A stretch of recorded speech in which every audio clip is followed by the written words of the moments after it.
Hermanos, en el libro de Segunda de Corintios, en el capítulo, y los niños, los pequeñitos más bien, pueden pasar ahí enseguida, o más bien los padres tienen que llevarlos, no los dejen solos. Y luego los juniors se van a quedar hoy aquí. So the juniors will be staying today. Amén. Entonces, segunda de Corintios, hermanos, en el capítulo 7, segunda de Corintios capítulo 7, y vamos a estar mirando del verso 2 al verso 10.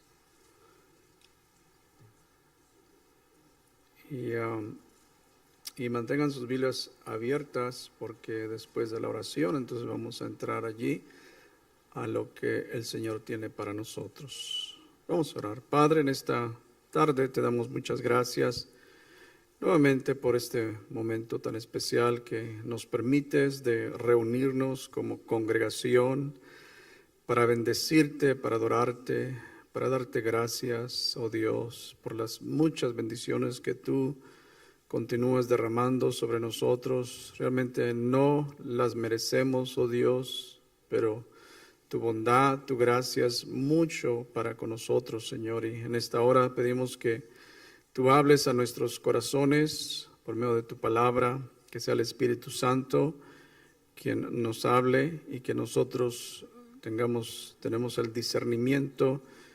Y ayúdanos, Señor. Te pedimos por nuestros amigos también que se encuentran aquí, que sea el Espíritu Santo quien traiga convicción a sus vidas, que les abra el entendimiento, Padre. Te damos gracias en tu nombre. Amén. ¿Pueden sentarse, hermanos?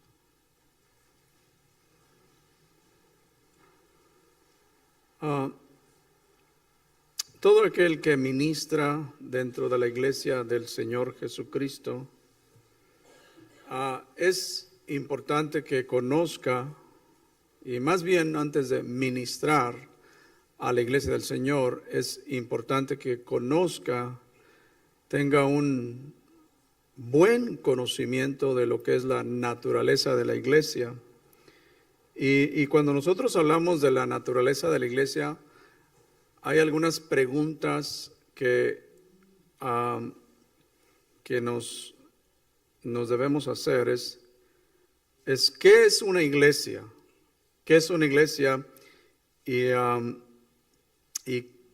cómo se define la iglesia y la iglesia del Señor, porque esta no es una iglesia de una organización, que pertenecemos a una organización, pero esta es la iglesia del Señor. Entonces, ¿cómo podemos definir la iglesia? Y de acuerdo, no podemos nosotros definirla de acuerdo al estándar del mundo, entonces tenemos que definirla de acuerdo a la luz de las Escrituras. Amén. Entonces, la iglesia del Señor es una asamblea, porque somos una asamblea, no estoy refiriéndome a la organización asamblea, pero así el nombre asamblea, una congregación. Somos una asamblea de redimidos. Amén. Somos la iglesia que ha sido llamada por Dios. Y también estamos tratando de describir o más bien de definir a la iglesia del Señor. La iglesia son gente que se han arrepentido de sus pecados. Amén. Nos hemos arrepentido de nuestros pecados. Hemos abandonado esa vida pecaminosa, aunque por naturaleza somos pecadores. Pero llegó ese momento cuando la palabra vino a nuestras vidas, el evangelio, y tomamos la decisión de abandonar esa vida pecaminosa. Y además, la iglesia es la asamblea que se reúne con el único propósito de adorar al único y sabio Dios. Amén. Y eso también es importante. Le estábamos comunicando a la escuela de ministerio esta semana pasada que es importante que cada miembro de la congregación que tiene que saber cuál es el propósito, por qué la iglesia existe en este mundo. Y les decíamos que son las 3 Es. Es exaltar, equipar y evangelizar. Es decir, la iglesia del Señor, estamos aquí para exaltar a Dios. La iglesia existe, su propósito es exaltar a Dios. Pero además la iglesia existe para equipar. Los hermanos, la iglesia del Señor tiene que ser equipada. Amén. Y luego la iglesia también existe para evangelizar. Evangelizar a los pecadores. Entonces, es importante de conocer, o sea, la naturaleza de la iglesia. Y luego la otra pregunta es, ¿qué tipo de liderazgo va a tener esa iglesia de acuerdo a la Biblia? Y por supuesto que tiene que ser un liderazgo espiritual. Todos digan liderazgo espiritual. La iglesia no se puede manejar con una mentalidad secular. Amén. Recordemos que esta no es una corporación, esta no es una empresa. No podemos manejar la iglesia del Señor como se maneja una empresa. No. Esta es la iglesia de Cristo. Son hermanos y hermanas que han sido redimidas. Amén. Han sido redimidas. Han nacido de nuevo. Y que ahora forman el cuerpo de Cristo.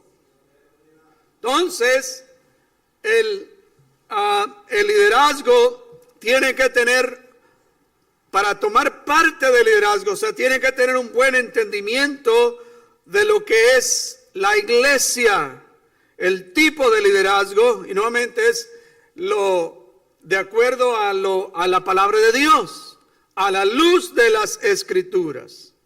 Ahora, el apóstol Pablo fue el apóstol que más entendió la naturaleza de la iglesia, más entendió su propósito y de qué manera se va a tratar a los miembros de una congregación. Y creo que el libro de Tesalonicenses, primera de Tesalonicenses capítulo 2, verso 7, yo creo que esos 2 versículos, en mi opinión, aquí lo dice todo, de cómo debe ser el tipo de liderazgo que debe de dirigir la iglesia del Señor. Y mire lo que dice allí rápidamente, primera de Tesalonicenses capítulo 2, versos 6 al 7, dice el apóstol, tampoco buscamos gloria de los hombres, ni de vosotros, ni de otros. Dice, aunque podíamos seros carga como apóstoles de Cristo, antes bien, dice, nos portamos con ternura, todos digan, con ternura, entre vosotros, como cuida una madre con amor a sus propios hijos.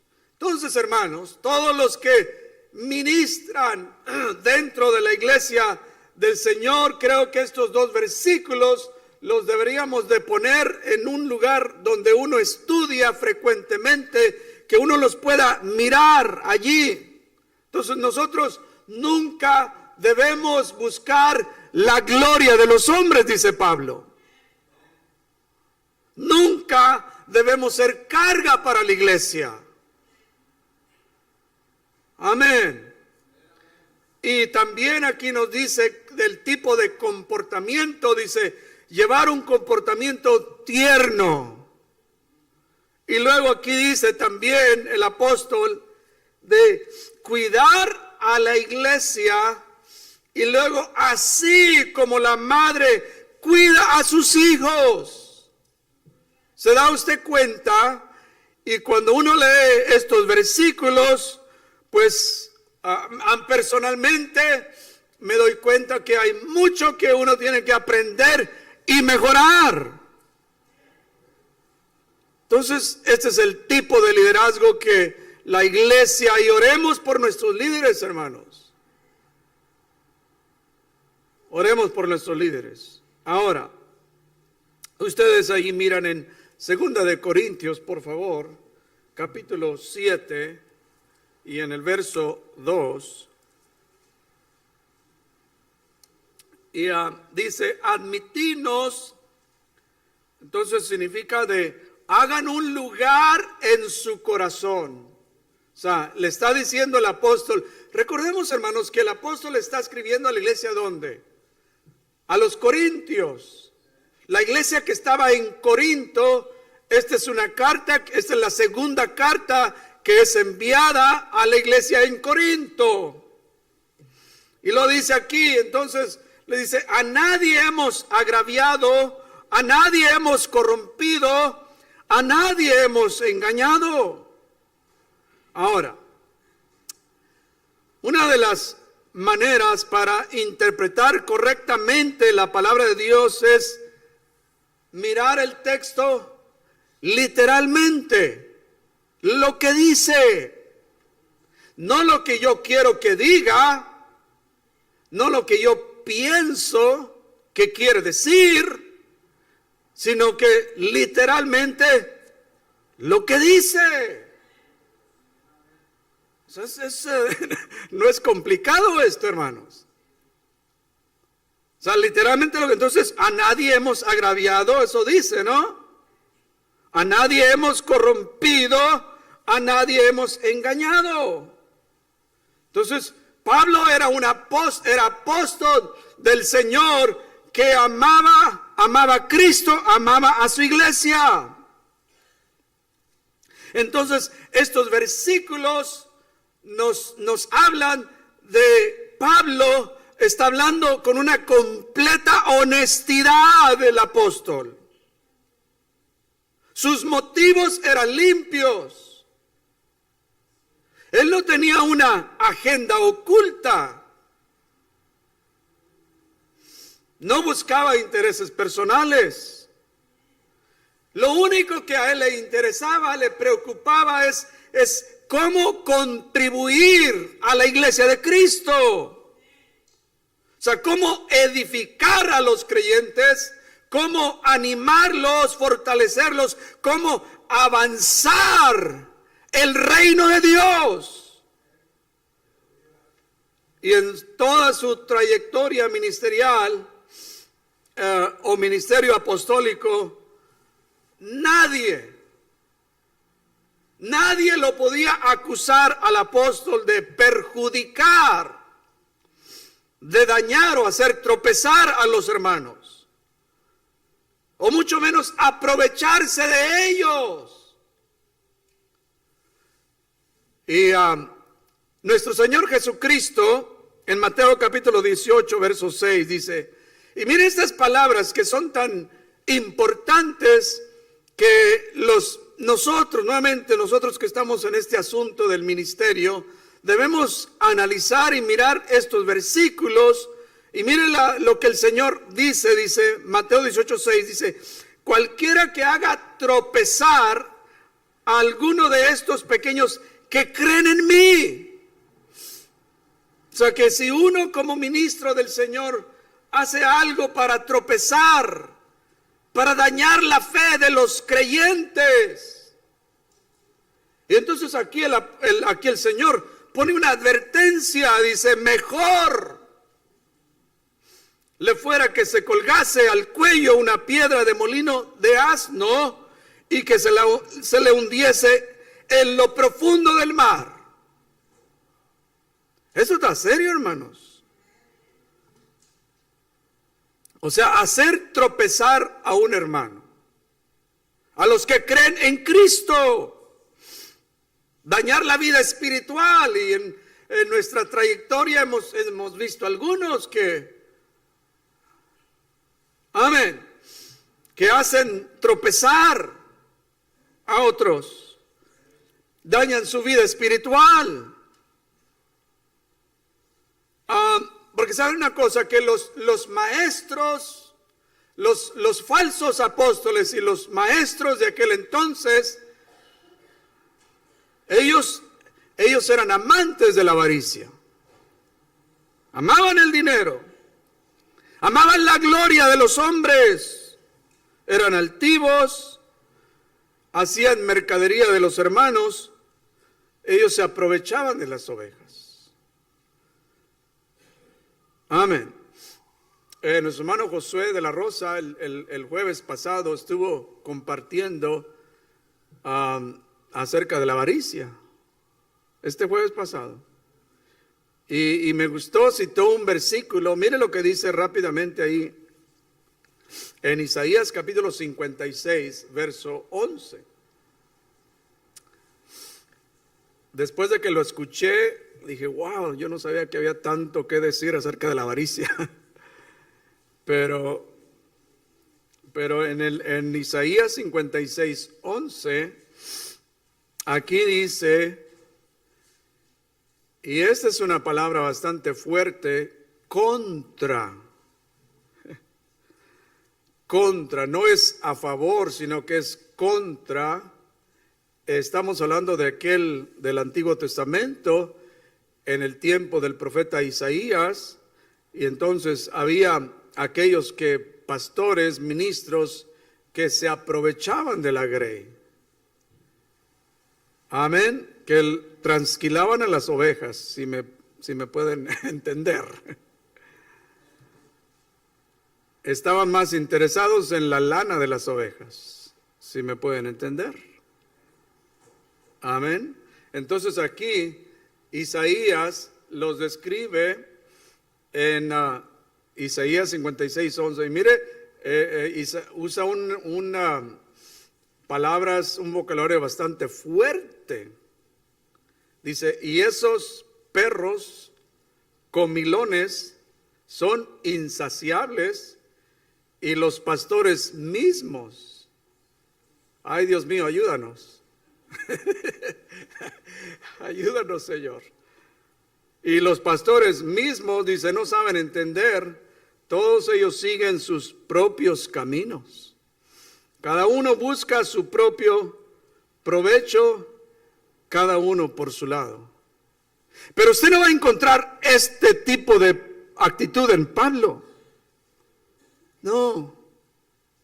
Usted no va a encontrar absolutamente nada ahí. Ahora nosotros nos encontramos en el siglo XXI, y de acuerdo a este versículo y lo que miramos, lo que escuchamos en las redes sociales, en las iglesias, y parece que las cosas no han cambiado mucho. Amén. Recordemos, queridos hermanos, que este no es ningún negocio.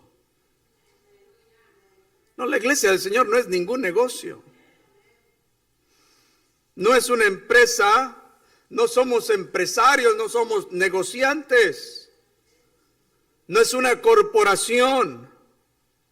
Esta es la iglesia de Cristo que Él compró con su propia sangre.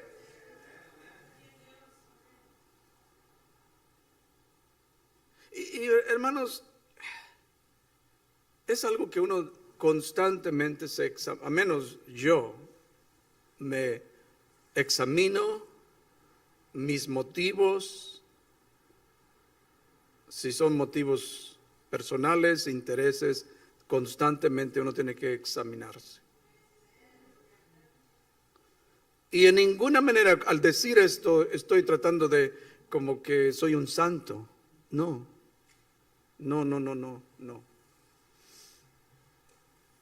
Reconozco que soy un pecador también. No, yo no soy ningún santo. Soy un pecador, pero que constantemente se está examinando. Ahora, el versículo 4 dice, mucha franqueza tengo con vosotros, mucho me glorío con respecto de vosotros. ¿Con quién está hablando? Con Corintios. Estoy lleno de consuelo y sobreabundo de gozo en medio de todas nuestras tribulaciones. Ahora, el apóstol Pablo, en parte, tenía un orgullo sano por los corintios, por lo que el Señor estaba haciendo en la vida de ellos. Entonces él se sentía animado a pesar de todas las tribulaciones que él estaba pasando. Estaba consolado, se sentía gozoso. Ahora, recordemos, hermanos, que en medio de las tribulaciones nosotros podemos tener gozo. Sí, Señor. Podemos tener gozo, pero las tribulaciones nos ayudan a crecer y madurar.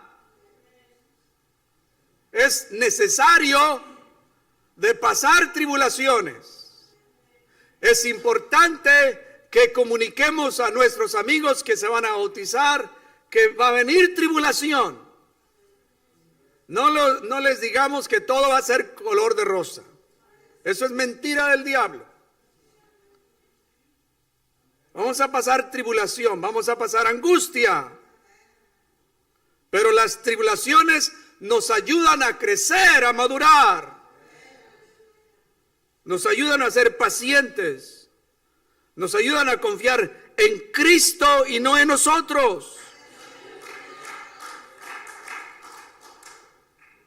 Porque esta leve tribulación momentánea, dice, produce, todos digan, produce en nosotros, una vez más, en 2 Corintios 4:17, dice, más excelente y eterno peso de gloria.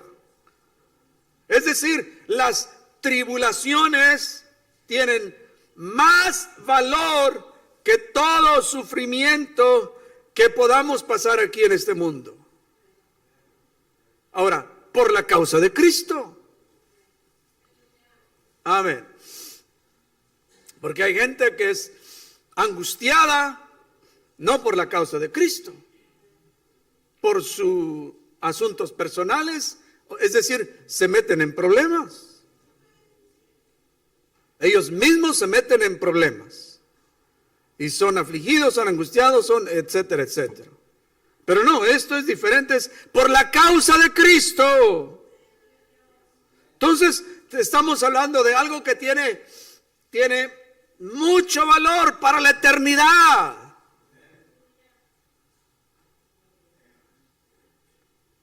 Alabado sea el nombre del Señor. Alabado sea el nombre del Señor. Mi esposa y yo ayudamos a un ministerio de mártires de Cristo, los mártires, un ministerio internacional. Y cada mensualmente nos envían información y lo que está pasando. Y increíbles historias, hermanos, de aquellos hermanos, especialmente en el Medio Oriente, del sufrimiento, hermanos, de cómo son atribulados. Amén, es increíble, hermanos. Y nosotros ni cuenta nos damos de lo que está aconteciendo. Que un pastor pierde a su esposa, pierden a a sus hijos, llegan aquellos extremistas y los decapitan. Increíbles historias. Y solo porque están siguiendo a Cristo Jesús. Entonces, las tribulaciones que nosotros pasamos en este país no son nada.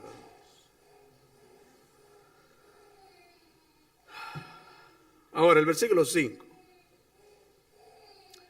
Cuando vinimos a Macedonia, Ciertamente ningún reposo tuvo nuestro cuerpo, sino que en todo fuimos atribulados de fuera, conflictos, y de dentro, temores.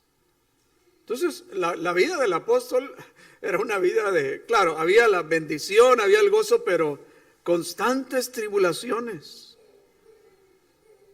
Siempre había ese conflicto con su raza, los judíos que no aceptaban al Mesías, y estos judíos siempre lo estaban persiguiendo. Además, los conflictos por dentro de los hermanos, aquellos que lo acusaban al apóstol, los muchos temores, las muchas preocupaciones. Si alguien se preocupaba por la iglesia del Señor, era Pablo. Porque ahí dice en 2 de Corintios 11:28, dice, y además de otras cosas, lo que sobre mí se agolpa cada día, la preocupación por todas las iglesias. Imagínese usted. La preocupación por todas las iglesias. La preocupación, él estaba preocupado para que las iglesias no abandonaran la fe, para que las iglesias no abrazaran otro evangelio.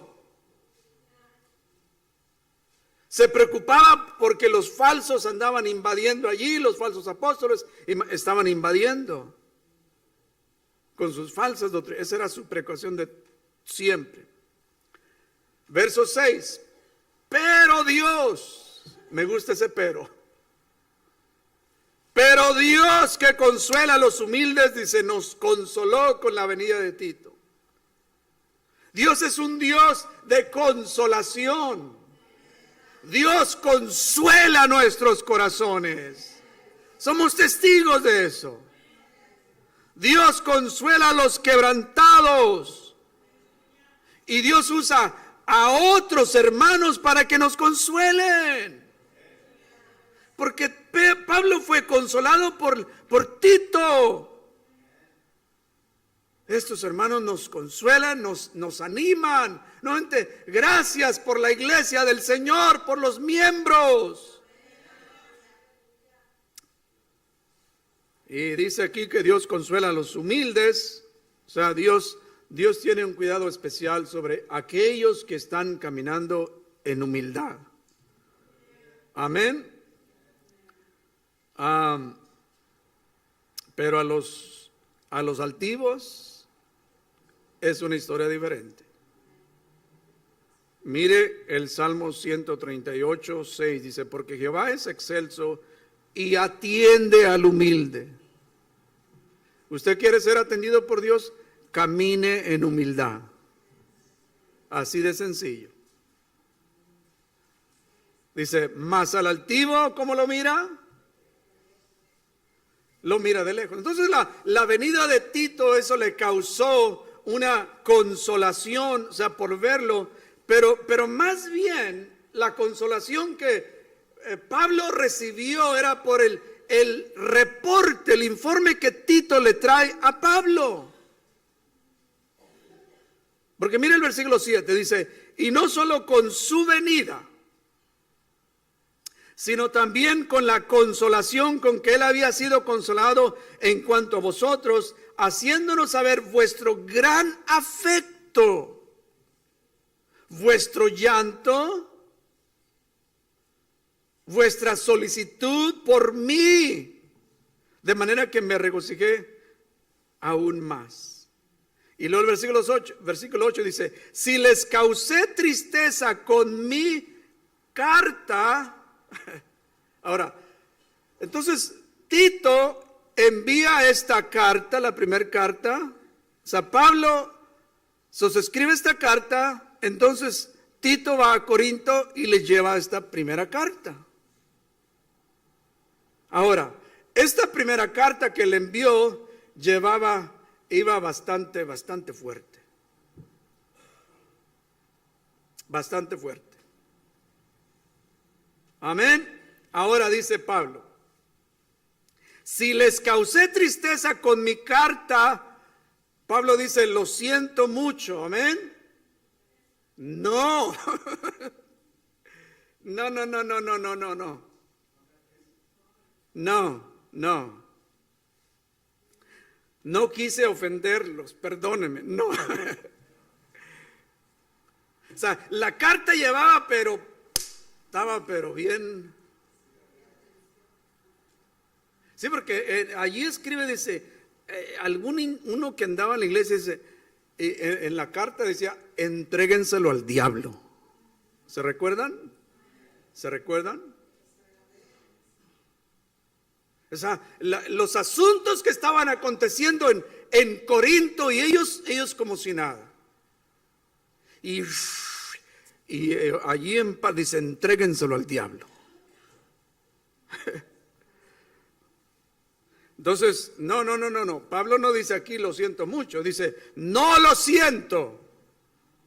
O sea, no me pesa haberlo escrito, no me lamento haberlo hecho. Dice, si antes lo pude sentir, pues en esta carta por un momento les causó pesar. Entonces Tito envía esta carta a los Corintios. Y como mencionamos, el contenido de esta carta estaba severo. Entonces, pero el propósito de que él quería esta carta no era porque hay que golpearlos. El propósito es que quería llamarles la atención lo que estaba aconteciendo en la iglesia y llamarle la atención. Entonces, Pablo en su pensamiento, él pensó de que al enviar a Tito, entonces llevar la carta, entonces Pablo pensó que eso, wow, me van a rechazar más. El mensaje es muy severo y me van a rechazar más. Al contrario, hermanos. Al contrario, o sea, Tito trae un buen reporte de ellos. Aquí dice que fue bien recibido por ellos. Y además los corintios le comunican a Pablo que ellos estaban preocupados por Pablo. Y todo este informe que recibe Tito al apóstol le trae una consolación. Pero lo más importante, hermanos, es ese dolor o tristeza los llevó al arrepentimiento. Amén. Por eso el tema, el mensaje es la tristeza que nos lleva al arrepentimiento. Entonces el apóstol no se disculpó por lo que él escribió. Amén. Entonces, hermanos, por amor al alma, a aquellas almas, a aquellos hermanos, a veces nosotros tenemos que ser directos. Por amor. A veces es necesario, pero nosotros decimos, discúlpame, perdóname por lo que te voy a decir. Amén, eso es lo que nosotros decimos, ¿no? Perdóname por lo que te voy a decir. No. Porque ¿cuál es el punto? Queremos que, mire, los sentimientos, esos salen sobrando. Es que aquella persona, el resultado es arrepentimiento. Entonces, por amor a esa alma, dejemos que el Espíritu Santo haga la obra. Mire lo que dice Santiago. Mire lo que dice Santiago en el capítulo 5, verso 19. Y Santiago aquí nos dice, hermanos, si alguno de entre vosotros, ¿de dónde? De la grey, no allá afuera, de los hermanos, alguno entre vosotros se ha extraviado de la verdad. Sí, porque hay hermanos que se extravían, se van al mundo. Dice, y alguno le hace volver, sepa que el que haga volver al pecador de error de su camino, porque se ha desviado, está en un error. Y lo más terrible y lo que más a veces a uno le duele y que algunos hasta se regresen a su antigua religión, abrazar su antigua religión. Eso es lo peor. Eso es lo peor, hermanos, que yo, a menos lo que yo digo, ¿cómo es posible que han conocido la verdad y luego se regresen a su antigua religión? Increíble, hermanos. Entonces, dice,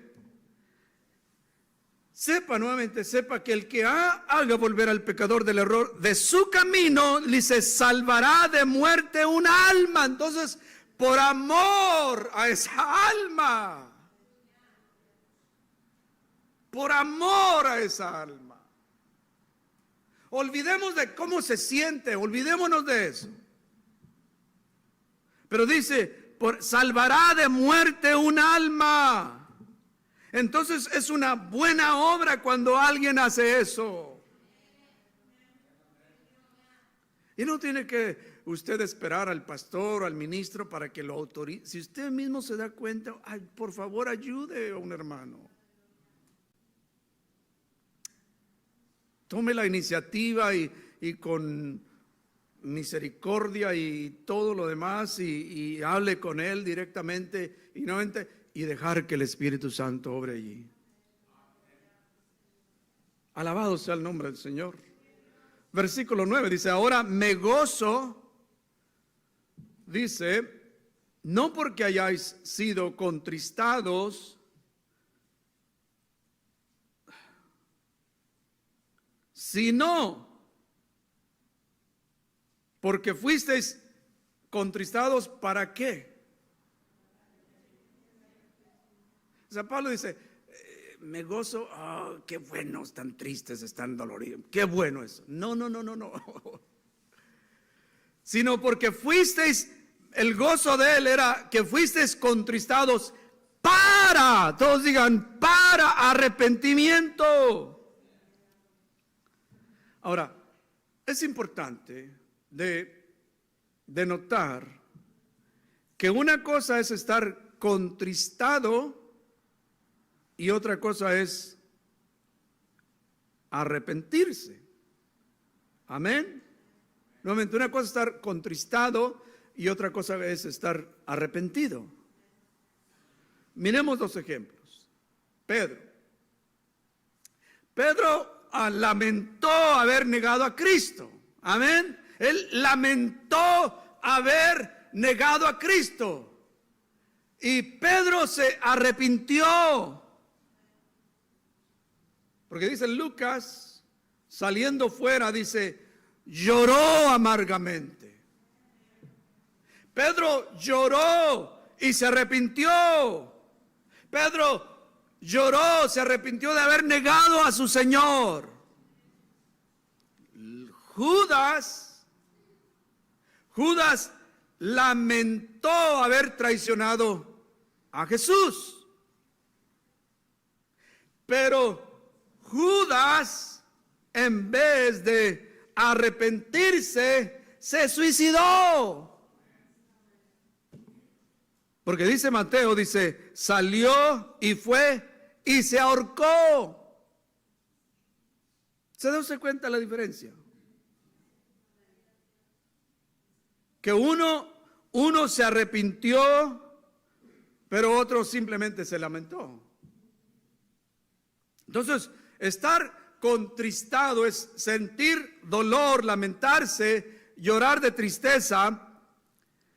Y verdaderamente, hermanos, porque verdaderamente cuando nosotros pecamos, ofendemos, nos debemos entristecer. Debemos sentir un dolor, debemos de llorar. Amén. Debemos sentirnos mal.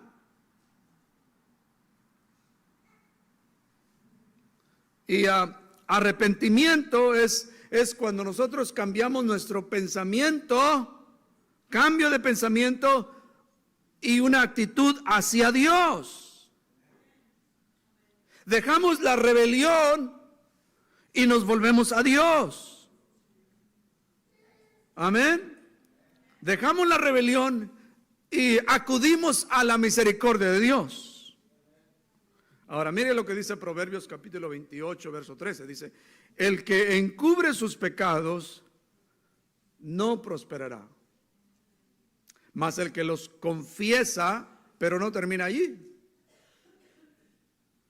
O sea, parte del arrepentimiento es confesión, pero dice, mas el que los confiesa, y lo dice, y se aparta.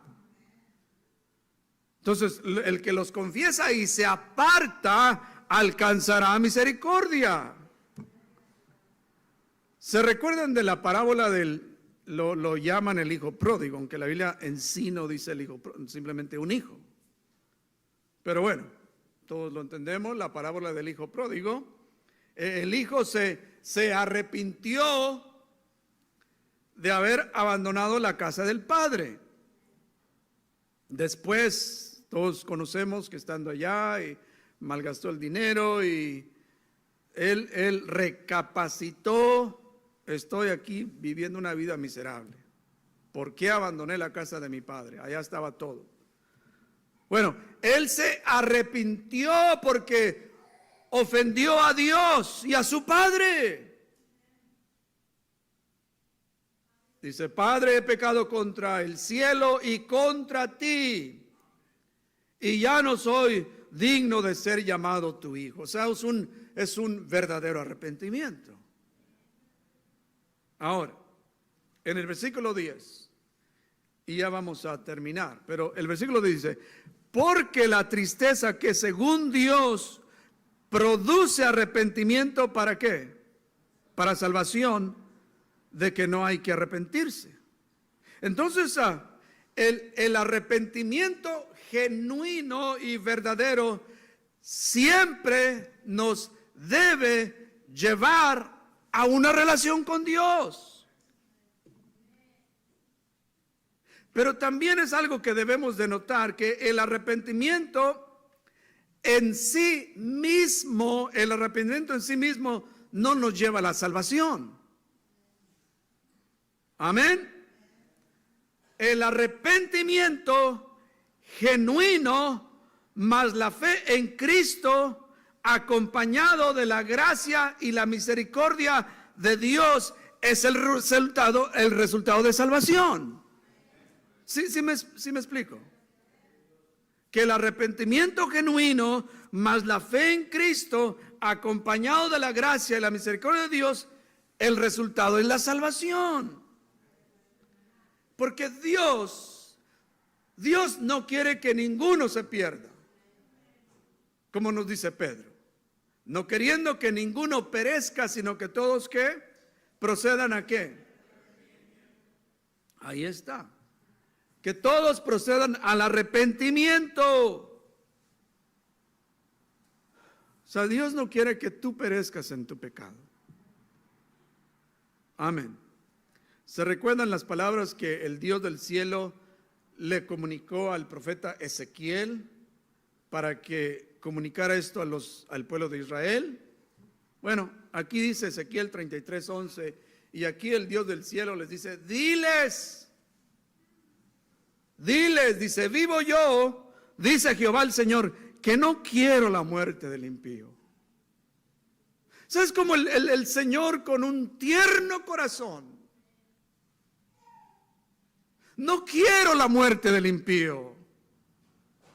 Lo que quiero es que, dice, sino que se vuelva el impío de su mal camino y que viva. Ese es un arrepentimiento. Ese es el Dios del cielo, el corazón de Dios que no quiere, hermanos.